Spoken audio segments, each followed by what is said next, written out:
अस्सलाम वालेकुम, मैं असदुल्ला खान हूँ। बल्ले के निशान के हवाले से पेशावर हाई कोर्ट का फैसला आ चुका है। पाकिस्तान तहरीक इंसाफ के लिए बहुत बड़ा दिन है, बहुत बड़ा फैसला है और पाकिस्तान तहरीक इंसाफ मेरा ख्याल है ये फैसला डिज़र्व भी करती थी। किसी ने कोई एहसान नहीं किया, ये तहरीक इंसाफ को रिलीफ नहीं मिला, बल्कि तहरीक इंसाफ को जो है वो मेरा ख्याल है कि उसका हक मिला है, उसको इंसाफ मिला है, क्योंकि बल्ले का निशान बहरहाल एक सियासी जमात का हक होता है और बल्ले का निशान तहरीक इंसाफ को वापस मिल गया है। अब इसके बहुत सारे पहलू हैं। इलेक्शन कमीशन इस वक्त एक बहुत ही एक बेचारगी सी की कैफियत में है, दोनों तरफ से फंस चुका है, बड़ी परेशानी की सी कैफियत चल रही है और अपने कार्ड जो हैं वो इलेक्शन कमीशन के ने अपने सीने के साथ लगा के रखे हुए हैं। ना खबर वहाँ से अभी तक निकल पा रही है, ना सूरत हाल वाज़े हो पा रही है कि क्या होने जा रहा है, क्या हो रहा है। तो सारी जो सूरत हाल है उस पर एक इसके ज़रा कुछ मुख्तलिफ पहलुओं पर एक नज़र डाल लेते हैं कि इलेक्शन कमीशन अब क्या करने जा रहा है। देखिए, एक बात तो यह है कि इलेक्शन का सिंबल ऑर्डर यह आया है पेशावर हाई कोर्ट का कि इलेक्शन सिंबल जो है वो वेबसाइट के ऊपर डाल दिया जाए पाकिस्तान तहरीक इंसाफ का। लेकिन इलेक्शन कमीशन की हिम्मत नहीं पड़ रही कि वो इलेक्शन सिंबल को डाल दे, पेशावर हाई कोर्ट के इस फैसले की कंप्लायंस करे। एक जवाब उनके पास शायद ये मौजूद हो सकता है कि जी हमने इस फैसले को सुप्रीम कोर्ट में चैलेंज करना है। लेकिन मैं कानूनी माहिरीन से बात कर रहा था, वो ये कह रहे थे कि अगर सुप्रीम कोर्ट में इलेक्शन कमीशन ने इस फैसले को चैलेंज भी करना है तो भी उसको इस फैसले की जो पेशावर हाई कोर्ट का फैसला है उसकी कंप्लायंस करनी चाहिए, उस फैसले पर अमल दरामद कर देना चाहिए और उस पर जो है वो जो इलेक्शन सिंबल है उसको सुप्रीम कोर्ट की इलेक्शन कमीशन की वेबसाइट पर डालना चाहिए और पाकिस्तान तहरीक इंसाफ के का बैड जो है उसका अनाउंस कर देना चाहिए कि बैड इनको मिल गया है। हाँ, कल को अब इलेक्शन कमीशन सुप्रीम कोर्ट के पास जाता है और सुप्रीम कोर्ट एक एडवर्स डिसीजन दे देता है तो फिर आप बेशक विड्रॉ कर लें, इलेक्शन कमीशन की वेबसाइट से बेशक उसको हटा दें, लेकिन फिलहाल फौरी तौर पर इस ऑर्डर की कंप्लायंस होनी चाहिए। लेकिन इलेक्शन कमीशन ना ये फैसला कर पा रहा है कि सुप्रीम कोर्ट में जाना है, ना ये फैसला कर पा रहा है कि इस ऑर्डर की कंप्लायंस करनी है। दोनों ही चीज़ें नहीं हो रही। अब मेरा ख्याल है कि इलेक्शन कमीशन के लिए ये फैसला करना भी कतई आसान नहीं है कि सुप्रीम कोर्ट में जाया जाए, क्योंकि पहले ही देखिए एक पार्टी के हवाले से उन्होंने फैसला दिया कि उसका निशान वापस ले लिया गया, बल्ले का निशान वापस ले लिया गया। तो इलेक्शन कमीशन पाकिस्तान तहरीक इंसाफ चली गई पेशावर हाई कोर्ट के पास। जब वो पेशावर हाई कोर्ट के पास चले गए, फैसला आ गया, तो उसूली तौर पर उस फैसले को इलेक्शन कमीशन को चैलेंज नहीं करना चाहिए था, लेकिन चैलेंज करके वो पार्टी बन गए।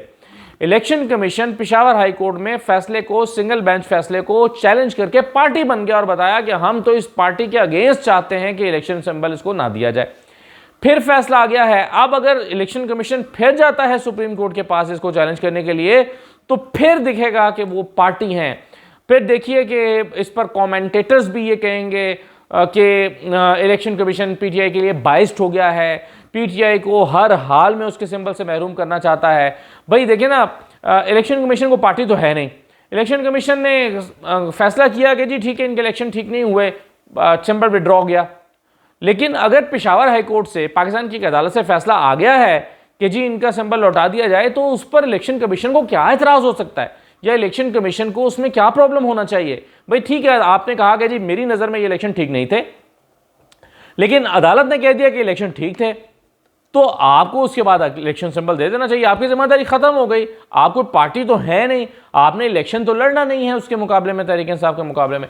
तो लेकिन इलेक्शन कमीशन अब अगर ये फैसला करता है, चले पेशावर में तो जो हुआ सो हुआ, सुप्रीम कोर्ट में भी अगर वो पार्टी बन के जाते हैं और फैसला करते हैं, तो अगेन मैं ये समझता हूं कि उनके ऊपर ये लेबल लग जाएगा कि वो पीटीआई के खिलाफ एक पार्टी बन के सामने आ रहे हैं। पहले एक अदालत में चैलेंज करते हैं, फिर दूसरी अदालत में चैलेंज करते हैं, तो इससे वो एक पार्टी दिखने लगेंगे। तो ये आसान फैसला नहीं है इलेक्शन कमीशन के लिए कि वो सुप्रीम कोर्ट में चैलेंज करें, लेकिन इसके बावजूद मुझे लगता है कि वो चैलेंज करेंगे। अभी तक तो वो डिसाइड नहीं कर पाए। इस वक्त जब मैं ये रिकॉर्ड कर रहा हूँ वीडियो, तो वो ना बल्ले का निशान डाल पा रहे हैं अपनी वेबसाइट के ऊपर और ना ही उस फैसले को चैलेंज करने का ऐलान कर पा रहे हैं। तो दोनों तरफ से वो फंसे हुए हैं। देखिए, इसमें कुछ और पहलू भी हैं। मसलन एक तो मैंने आपको बता दिया कि इसकी कंप्लायंस ज़रूरी है। बल्ले का निशान तो बहरहाल आपको वेबसाइट के ऊपर डालना चाहिए, और अगर नहीं डालेंगे तो again Tehreek Insaf contempt of court में पेशावर हाई कोर्ट जा सकती है कि जनाब आपके फैसले पर देखिए अमल दरामद नहीं हुआ। अब अकबर एस बाबर ने एक एतराज़ किया। अकबर एस बाबर कहते हैं कि जी मुझे तो सुना ही नहीं गया।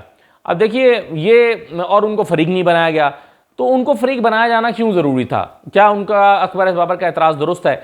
देखिए ये फैसला जहन में रहे कि पाकिस्तान तहरीक इंसाफ ने चैलेंज किया था, इलेक्शन कमीशन का फैसला था, तहरीक इंसाफ ने चैलेंज किया। तहरीक इंसाफ ने चैलेंज करते हुए इलेक्शन कमीशन को फरीक बनाया और कहा कि इलेक्शन कमीशन ने फैसला दिया है, उसका फैसला करार दिया जाए। अब ये तहरीक इंसाफ की मर्जी थी कि वो इलेक्शन कमीशन को फरीक बनाए या वो और भी कुछ लोगों को फरीक बनाए। मेरा ख्याल ये है कि तहरीक इंसाफ को अकबर बाबर या किसी और को फरीक बनाने की बिल्कुल ज़रूरत ही नहीं थी। उसकी वजह यह है कि फैसला इलेक्शन कमीशन ने दिया है, तो जब इलेक्शन कमीशन ने दिया है और तहरीक इंसाफ इलेक्शन कमीशन के फैसले के खिलाफ पेशावर हाईकोर्ट जा रही है, तो इनको फरीक बनाया जाना काफ़ी था। और इलेक्शन कमीशन का चूंकि फैसला था तो इलेक्शन कमीशन को सुन लिया गया। ये एतराज़ बिल्कुल कोई नहीं कर सकता कि इलेक्शन कमीशन को सुने बगैर फैसला दिया गया। तो इलेक्शन कमीशन को तो सुना गया है, इलेक्शन कमीशन को सुनकर ही फैसला दिया गया है, तो इसमें तमाम 14 फरीकैन को सुनना जरूरी नहीं था, क्योंकि उनको तो इलेक्शन कमीशन ने सुन लिया था और इलेक्शन कमीशन ने सुनकर फैसला दिया। तो इलेक्शन कमीशन के पास उसकी बुनियाद मौजूद है, इलेक्शन कमीशन ने वो सारी बुनियाद जो है पेशावर हाईकोर्ट में बताई भी है। तो इसलिए अकबर बाबर का एतराज़ जो है वो मुझे दुरुस्त मालूम नहीं होता। हाँ, अब ये ज़रूर हो सकता है कि इलेक्शन कमीशन का जो फैसला है और जो कलदम हुआ है पेशावर हाई कोर्ट से, उसको सुप्रीम कोर्ट में चैलेंज करने के लिए खुद इलेक्शन कमीशन सामने ना आए, बल्कि ऐन मुमकिन है कि अकबर बाबर इस फैसले को चैलेंज करने के लिए सुप्रीम कोर्ट चले जाए। इस बात का कभी इम्कान मौजूद है। यानी चूंकि मैंने आपको बताया कि इलेक्शन कमीशन खुद परेशान है, EC भी परेशान है कि वो पार्टी दिख रहा है, और अब अगर वो सुप्रीम कोर्ट के पास जाता है तो फिर पार्टी दिखेगा। तो ऐन मुमकिन है इसका हल ये निकाला जाए कि इलेक्शन कमीशन तो ना जाए सुप्रीम कोर्ट के पास, बल्कि उनकी जगह पर अकबर बाबर चले जाएं और अकबर बाबर वहां पर जाकर जो है वो इस फैसले को चैलेंज कर दें सुप्रीम कोर्ट में। तो इस बात का भी इम्कान जो है वो मौजूद है। फिर एक चीज़ हाई कोर्ट पर जो तनकीद हो रही है, पहले भी हुई पेशावर हाई कोर्ट पर, इस पर भी एतराज़ के मुख्तलिफ पहलू हैं। एक एतराज़ तो यह है कि जी कैसे इलेक्शन कमीशन, जो कि पूरे मुल्क का इलेक्शन कमीशन है, उसके फैसले को महज एक सूबे की हाई कोर्ट में चैलेंज किया जा सकता है और एक सूबा पूरे मुल्क का फैसला कैसे कर सकता है। तो ये बहुत ही भोंडा और बेबुनियाद एतराज़ है, क्योंकि खुद कानून ही और आइन ही ये सहूलत फराहम करता है कि अगर इलेक्शन कमीशन कोई फैसला देता है तो इलेक्शन कमीशन के फैसले के खिलाफ हाई कोर्ट में जाया जा सकता है। अगर तो देखिए हाई कोर्ट फैसला ना दे सकता होता तो खुद इलेक्शन कमीशन हाई कोर्ट के दायरा इख्तियार को चैलेंज कर देता और कह देता कि आपका तो दायरा इख्तियार ही नहीं बनता, इलेक्शन कमीशन के इस फैसले को सिर्फ सुप्रीम कोर्ट में चैलेंज किया जा सकता है, हाई कोर्ट में तो चैलेंज ही नहीं किया जा सकता।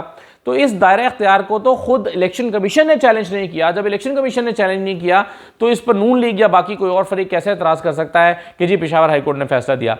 पेशावर हाई कोर्ट में इस केस को ले जाया जाना एन एक कानूनी अमल है और ऐसी कई मिसालें मौजूद हैं माजी में भी कि इलेक्शन कमीशन के फैसले को हाई कोर्ट में चैलेंज किया गया हो।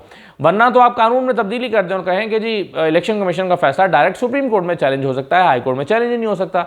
लेकिन इलेक्शन कमीशन के फैसले को बहरहाल कानून और आइन के मुताबिक हाई कोर्ट में चैलेंज किया जा सकता है। इसलिए इलेक्शन कमीशन खुद भी इस पर एतराज़ नहीं कर रहा, लेकिन नून लीग एतराज़ कर रही है कि कैसे जी एक सूबा इलेक्शन कमीशन के फैसला क्यों दे रहा है। और दूसरा यह है कि ये कह देना कि इलेक्शन कमीशन के मामलात पर हाई कोर्ट असरअंदाज होने की कोशिश कर रही है, तो ये और भी भोंडा सा जवाब है।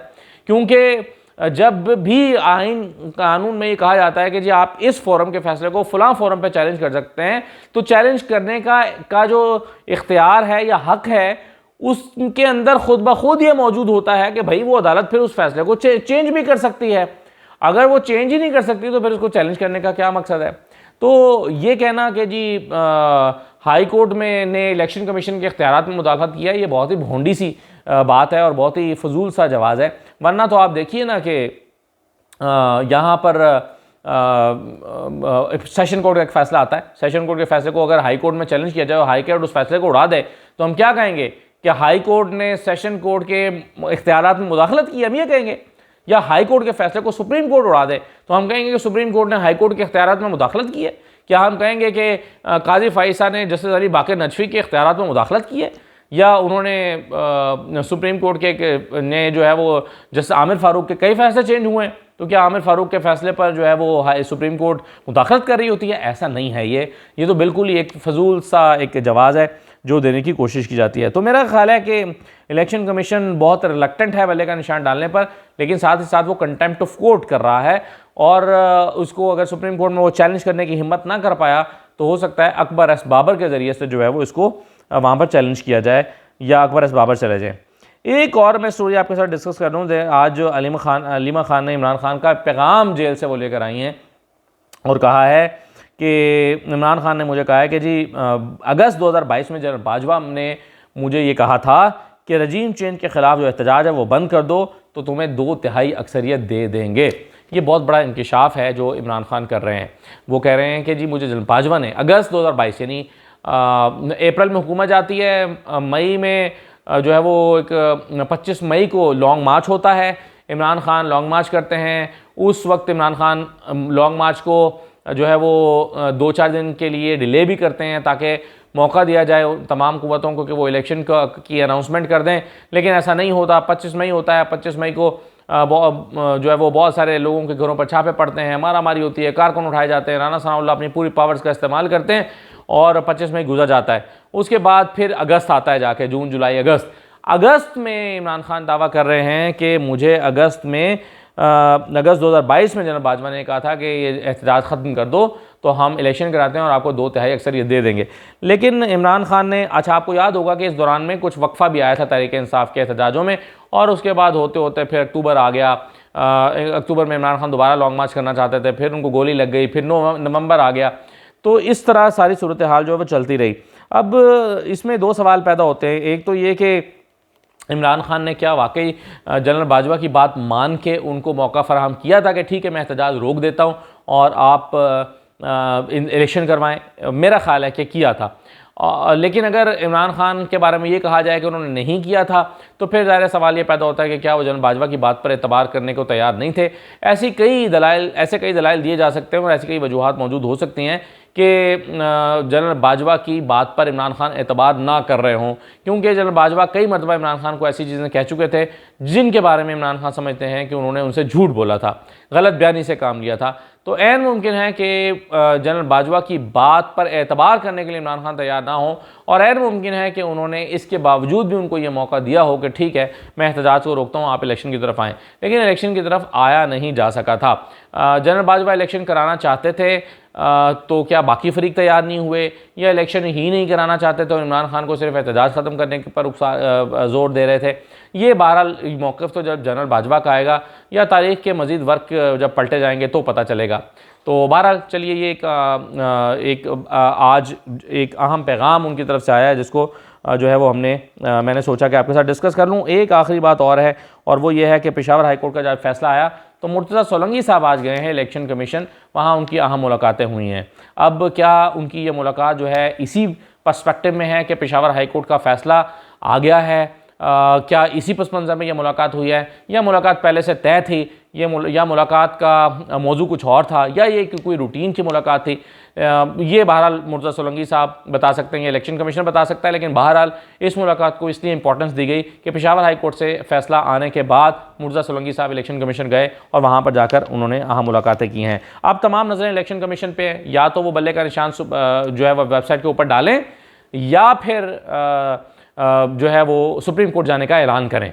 तो इन दोनों में से कौन सा रास्ता इख्तियार करती है इलेक्शन कमीशन, ये हमें देखना पड़ेगा। इजाज़त दीजिए, अल्लाह हाफ़िज़।